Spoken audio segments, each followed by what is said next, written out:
Nyawa Wincy beneran harus dikorbankan hanya karena dia bercanda di kolom komentar Facebook sahabatnya sendiri.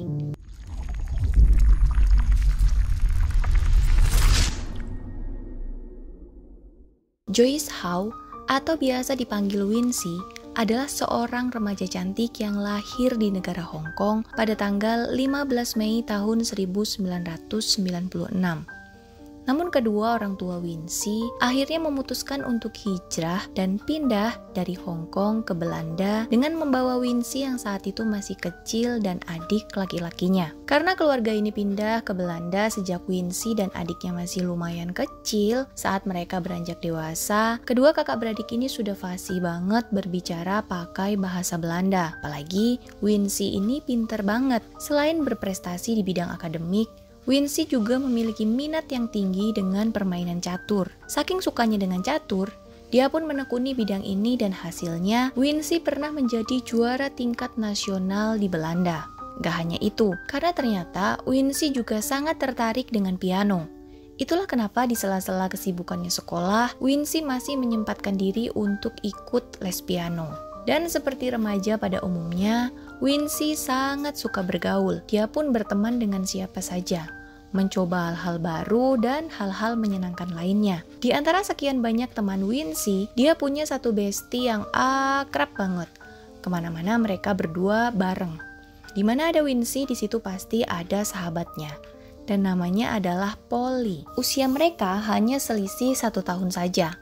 Wincy 15 tahun saat itu dan Polly 16 tahun. Jadi mereka ini ya emang nyambung banget. Apalagi mereka merasa sama, yaitu sama-sama keturunan Asia dari orang tua perantau. Namun suatu hari persahabatan mereka ini mendadak retak saat ada sebuah kejadian sepele di antara mereka. Tepatnya di bulan November tahun 2011. Jadi sama seperti kebanyakan remaja lain, baik Polly maupun Wincy, mereka juga punya akun media sosial. Mereka juga cukup aktif mengupdate momen apapun khususnya di Facebook. Mereka juga cukup sering saling memberikan komentar saat ada yang memposting sesuatu, baik itu foto atau sekedar update status. Saling memberikan like, saling tag, pokoknya baik di dunia nyata maupun di dunia maya, mereka ini sedekat itu. Sampai suatu hari, Polly memposting foto dirinya dan pacarnya di Facebook. Saat itu, seperti biasa, Wincy yang melihat sahabatnya memposting foto, refleks memberikan komen. Dan dengan gaya bercanda, dia melontarkan komen kayak gini. "Oh my god, gayamu seperti pelacur." Kira-kira begitu komennya. Saat itu Wincy gak ada maksud apa-apa kala menuliskan komentar itu, karena mereka memang cukup sering bercanda dan saling mengejek di media sosial. Tapi entah kenapa, mungkin karena mood Polly yang saat itu lagi gak oke atau bagaimana, waktu itu Polly kesel banget membaca komen yang dituliskan Wincy. Padahal biasanya mereka ya saling paham aja kalau itu hanya bercanda. Dan karena komentar itulah, Polly pun memutuskan untuk mendiamkan Wincy. Dia gak bales komentar itu ataupun mencoba menghubungi Wincy. Kayak semisal nanya, apa sih maksud komentar kamu atau apa gitu. Ini enggak, dia benar-benar langsung nyuekin Wincy. Tapi dia justru membicarakan komentar Wincy itu kepada teman-temannya. Mungkin bagi sebagian orang komentar itu jahat banget ya, kalau konteksnya yang komen kayak gitu orang lain atau orang yang gak akrab-akrab banget. Itulah mengapa teman yang dicurhati Polly ini menganggap kalau wah Wincy itu keterlaluan banget nih. Dan Wincy yang gak tahu kalau komentarnya ini bikin sahabatnya marah, ia tenang-tenang aja karena dia beneran gak nyangka komen bercandanya itu dianggap serius sama Polly. Sampai akhirnya ada salah satu teman Polly yang negur Wincy agar dia berhati-hati dalam berkomentar. Dari sinilah Wincy tahu kalau ternyata Polly sahabatnya itu marah karena komentarnya di Facebook. Dan sejak saat itu, hubungan antara Polly dan Wincy ini renggang banget. Malah kayak jadi musuhan. Kalau mereka ketemu, gak saling negor, gak pernah main bareng lagi, pokoknya beneran kayak orang asing. Dari yang sebelumnya kemana-mana bareng dan tidak terpisahkan. Sampai di awal bulan Desember tahun 2011, sekitar seminggu dari kejadian komentar-komentar itu, Polly dan Wincy ini bertemu dalam satu acara yang sama. Kebetulan saat itu teman mereka ulang tahun dan mereka berdua ini sama-sama diundang secara terpisah. Suasana pesta yang tadinya meriah, seru dan asik mendadak berubah tegang saat mantan sahabat ini bertemu. Waktu itu, Polly nyamperin Wincy dan dengan suara marah dia berteriak, mengapa Wincy mengatakannya pelacur. Wincy yang sangat kaget segera minta maaf dan bilang kalau komentarnya itu hanya bercanda. Tapi Polly yang sudah terlanjur marah gak mau percaya dan malah mendorong Wincy sampai jatuh. Wincy tentu saja tidak tinggal diam ya.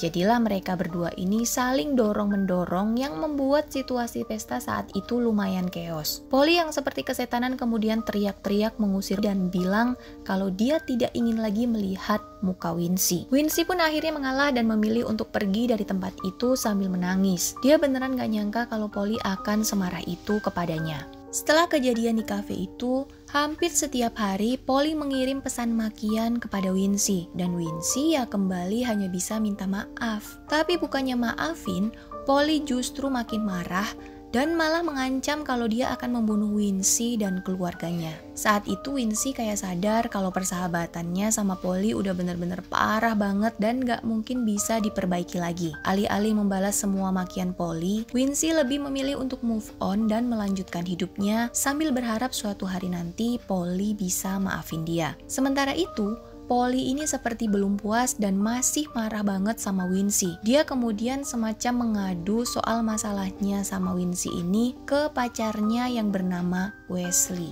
Pacar Polly ini sudah berusia 17 tahun dan sama seperti cowok-cowok kebanyakan yang ingin tampil keren di depan pacarnya, Wesley pun begitu. Saat tahu Polly kekasihnya ini lagi gundah perkara sakit hati ke sahabatnya, dia pun menyombongkan diri kalau keluarganya itu termasuk keluarga yang cukup disegani di dalam komunitas imigran. Karena menurut Wesley, keluarga mereka punya koneksi dan hubungan yang lumayan dekat dengan mafia asal China. Itulah kenapa tidak ada satupun orang yang boleh mengusik keluarganya kalau tidak ingin berurusan dengan mafia Cina. Nah, sama. Saat Polly menceritakan masalahnya, Wesley pun dengan keren bilang kalau dia bisa mengatasi masalah Polly dan sahabatnya itu. Tepatnya pada tanggal 9 Desember tahun 2011, Wesley pun menghubungi seseorang yang mungkin saja bisa membantu menyelesaikan masalah Polly. Dan apakah benar Wesley menghubungi salah satu anggota mafia Cina seperti yang dia sombongkan? Ternyata tidak. Karena saat itu Wesley justru menghubungi seorang remaja berusia 14 tahun bernama Jinhua. Siapa dia? Jinhua adalah seorang remaja labil yang hampir nggak punya teman. Saking pengennya dia punya teman dan diterima di lingkungannya, dia ini sering banget menghabiskan banyak uang untuk sekedar mentraktir teman-temannya agar dianggap. Pokoknya dia itu akan melakukan apapun asalkan diajak dan diterima. Nah, alasan Wesley menghubungi Jinhua tentu saja ingin menyuruh remaja itu melakukan hal untuknya dengan iming-iming kalau Jinhua mau, Jinhua akan diterima sebagai bagian dari lingkaran pertemanannya. Jinhua yang memang pengen banget masuk ke sebuah circle pertemanan gak keberatan dan bahkan langsung menyanggupi ketika Wesley menyuruhnya untuk membunuh Wincy. By the way, ini namanya agak mirip ya, Wesley dan Wincy. Wesley itu pacarnya Polly sedangkan Wincy itu adalah korban dari kejadian ini. Selain dijanjikan akan masuk menjadi salah satu anggota teman Wesley, Jinhua juga minta bayaran untuk tindakannya itu. Dan gak main-main, dia minta upah sebanyak 1.000 euro atau sekitar 16 juta rupiah. Tapi tentu saja baik Wesley maupun Polly gak punya uang sebanyak itu. Mereka berdua sempat menawar untuk mencicil 20 euro setiap bulan seumur hidup mereka. Tapi tawaran ini tentu saja sangat gak masuk akal ya. Jadi setelah lumayan alot nih tawar-menawar, akhirnya mereka sepakat untuk membayar Jinhua sebanyak 150 euro atau sekitar 2,5 juta rupiah. Ditambah bonus jika Jinhua berhasil, dia akan diajak clubbing dan ditraktir minum. Jinhua sebagai remaja labil merasa itu adalah sebuah big deal. Karena sesungguhnya menurut Jinhua, jika dia berhasil nih, pasti teman-temannya itu bakalan segan gitu sama dia. Setelah sepakat, mereka bertiga pun mulai mengawasi dan memperhatikan secara detail aktivitas-aktivitas yang dilakukan Wincy. Dari jadwal les piano jam berapa, kapan, hari apa aja, kalau pulang naik apa, bis nomor berapa, dan siapa aja temen Wincy, diselidikin sama mereka.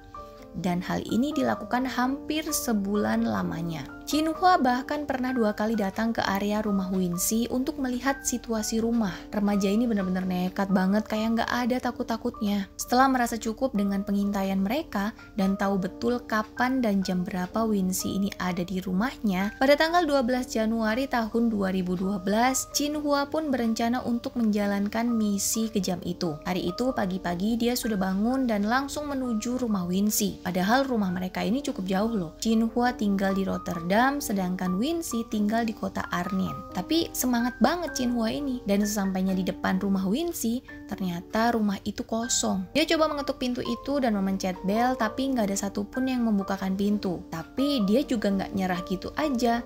Jinhua ini sempat menunggu beberapa saat di sekitar rumah Wincy, karena siapa tahu Wincy pulang. Tapi setelah lumayan lama menunggu dan gak ada, Jinhua pun memutuskan untuk kembali pulang ke Rotterdam. Keesokan harinya atau pada tanggal 13 Januari tahun 2012, Jinhua ini kembali datang ke kota Arnhem, tapi gak ke rumah Wincy.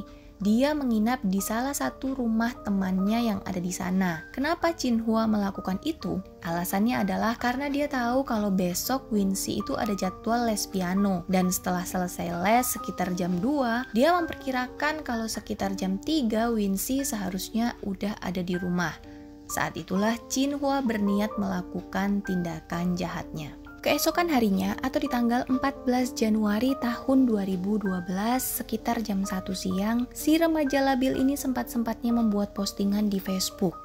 Dia menuliskan, hari ini jam 3 sore akan ada gadis yang meninggal dunia. Dia menuliskan status itu saat sedang berada di dalam bis menuju rumah Wincy. Begitu sampai di depan rumah Wincy, Jinhua sempat menarik nafas lalu mengetuk pintu rumah itu. Tak berapa lama, ayah Wincy yang bernama Chun Nam Hao keluar dan membukakan pintu. Awalnya, Jinhua ini kaget banget karena menurut dia seharusnya hanya ada Wincy saja di rumah. Tapi ini kok ada ayahnya juga. Dan karena niatnya udah bulat ya, Jinhua pun memberanikan diri mengaku sebagai teman Wincy dan tujuannya datang ke rumah adalah untuk bertemu Wincy. Mendengar itu, ayah Wincy sama sekali nggak curiga. Dia pun segera mempersilahkan Jinhua masuk, lalu memanggil Wincy yang saat itu sedang berada di dapur. Begitu Jinhua masuk ke rumah, dia langsung mengeluarkan pisau yang telah dia persiapkan, lalu menyembunyikannya di balik baju. Begitu Wincy datang menemuinya, Jinhua langsung bilang, "Maaf, aku terpaksa melakukan ini." Sambil dirinya berlari ke arah Wincy dan dengan membabi buta menyerang gadis itu menggunakan pisaunya. Wincy yang kaget dan sama sekali tidak menyangka akan diserang, tidak bisa berkutik dan melawan. Dia hanya bisa berteriak dan sesaat kemudian terjatuh ke lantai dengan belasan luka tusuk di badannya. Chun Nam Hao, ayah Wincy yang mendengar anaknya berteriak, langsung berlari dari kamarnya dan begitu sampai di ruang tamu, dia yang masih bingung langsung diserang Jinhua menggunakan pisau yang dipegangnya. Pisau itu pun mengenai wajah ayah Wincy. Jinhua yang panik pun langsung berlari kabur meninggalkan rumah Wincy. Sementara itu adik Wincy yang juga ikut keluar setelah mendengar teriakan kakaknya, panik banget saat melihat ayah dan kakaknya terluka. Dia pun lalu menelpon polisi dan dalam hitungan menit polisi pun sudah datang ke rumah mereka. Wincy dan ayahnya segera dibawa ke rumah sakit untuk mendapatkan pertolongan. Keadaan Wincy saat itu sudah sangat kritis dan harus segera mendapatkan perawatan intensif. Sementara sang ayah mendapatkan beberapa luka jahitan di wajahnya, namun dia langsung diperbolehkan pulang. Polisi yang sudah mendapatkan ciri-ciri sang pelaku langsung melakukan perburuan besar-besaran dan dalam waktu kurang dari 2 jam, polisi berhasil meringkus Jinhua yang masih berada nggak jauh dari tempat kejadian. Tapi sayangnya, 5 hari setelah kejadian itu, atau tepatnya pada tanggal 19 Januari tahun 2012, nyawa Wincy tidak bisa diselamatkan, dan dia pun meninggal dunia di usianya yang masih sangat muda, yaitu 15 tahun. Sementara itu di kantor polisi, Jinhua nggak tahu kalau ternyata Wincy meninggal. Dan karena dia merasa jika perbuatannya tidak fatal alias tidak sampai membuat nyawa Wincy hilang, dia pun dengan segera mengakui segala perbuatannya serta berharap hanya akan mendapatkan hukuman ringan sesuai dengan hukum yang ada di Belanda. Selain itu, dia pun memberitahu polisi jika dalang dari semua perbuatannya adalah atas suruhan Wesley. Tentu saja polisi langsung bergerak menciduk Wesley di rumahnya untuk dimintai keterangan. Namun di kantor polisi, Wesley ini dengan keras membantah terlibat dalam kejadian ini dan bahkan dia mengaku tidak mengenal Jinhua. Parahnya lagi, dengan sombong, Wesley menantang polisi untuk membuktikan jika dia terlibat dalam kasus ini.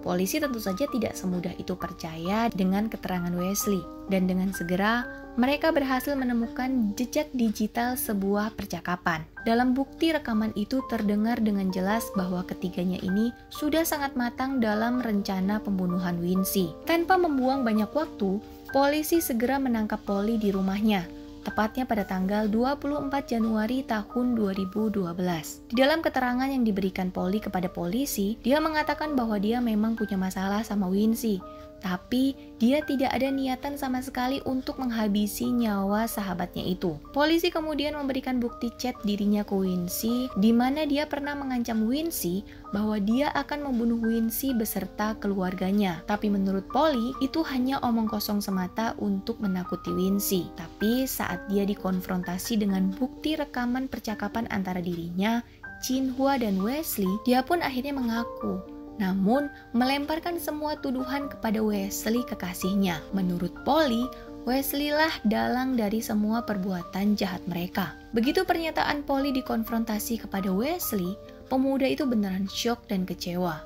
Dia tidak menyangka jika Polly kekasihnya akan begitu tega menuduhnya sebagai otak kejahatan mereka. Padahal selama Wesley ini diinterogasi oleh polisi, dia sama sekali tidak pernah menyebutkan ataupun melibatkan nama Polly dalam kasus ini. Wesley yang merasa sudah dikhianati oleh Polly merubah semua keterangan yang telah diberikan sebelumnya. Kemudian dia berbalik menuduh bahwa Polly lah dalang utama dalam kasus ini. Karena menurut Wesley, Polly lah yang secara langsung memiliki masalah sama Wincy dan dirinya hanya sebagai perantara yang memperkenalkan Jinhwa ke Polly. Wesley juga mengaku bahwa dia sebenarnya sudah berusaha melarang Polly menjalankan rencana jahatnya itu, tapi Polly yang sudah terlanjur sakit hati sama sekali tidak mau mendengarkan dirinya. Bahkan Wesley sampai mengajak Polly putus jika pacarnya itu tetap nekat. Tapi Polly justru mengancam balik jika Wesley memutuskannya, maka Polly akan bunuh diri. Aduh, ruwet banget ya.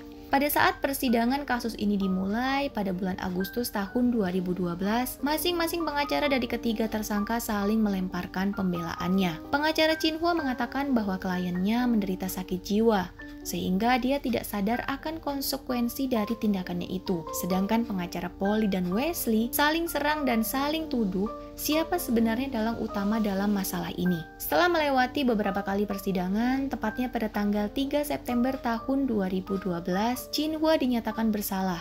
Tapi mengingat dirinya masih berada di bawah umur yaitu 15 tahun, dia hanya ditahan selama 1 tahun di penjara khusus remaja bermasalah. Selain itu, dia juga diwajibkan untuk menjalani pengobatan di rumah sakit jiwa selama 3 tahun. Pada tanggal 12 November tahun 2012, Wesley dan Polly pun dinyatakan bersalah sebagai dalang utama dalam kasus ini. Tapi karena mereka berdua juga masih di bawah umur, mereka pun hanya dijatuhi hukuman selama 2 tahun di tahanan khusus remaja bermasalah. Dan setelah mereka bebas, mereka diharuskan mengikuti evaluasi kejiwaan selama 7 tahun. Mendengar keputusan ini, pihak keluarga Wincy sangat-sangat kecewa. Menurut mereka, hukuman seberat apapun tidak akan pernah setimpal dengan perbuatan mereka yang telah menghilangkan nyawa Wincy. Tapi nyatanya, hukuman yang diterima para pelaku ini dinilai sangat ringan karena mempertimbangkan usia mereka yang dianggap masih labil. Tapi ya mau gimana lagi, itu adalah ketentuan hukuman yang berlaku di Belanda. Dan mau nggak mau, pihak keluarga Wincy harus mematuhi itu. Itulah dia kasus tragis yang menimpa Wincy, di mana dia harus kehilangan masa depan cemerlangnya dan harus kehilangan nyawanya juga, hanya karena sebuah candaan di kolom komentar sahabatnya sendiri. Semoga kita bisa mengambil hikmah baik dari kasus ini, dan yang kurang baik jangan diikuti ya. Matur thank you buat yang sudah nonton video ini dari awal hingga akhir. Makasih banget ya. Kalau kalian suka boleh klik tombol like-nya, dan kalau bisa sekalian tombol subscribe-nya ya, agar aku makin semangat bikin video lagi buat kalian. Dadah!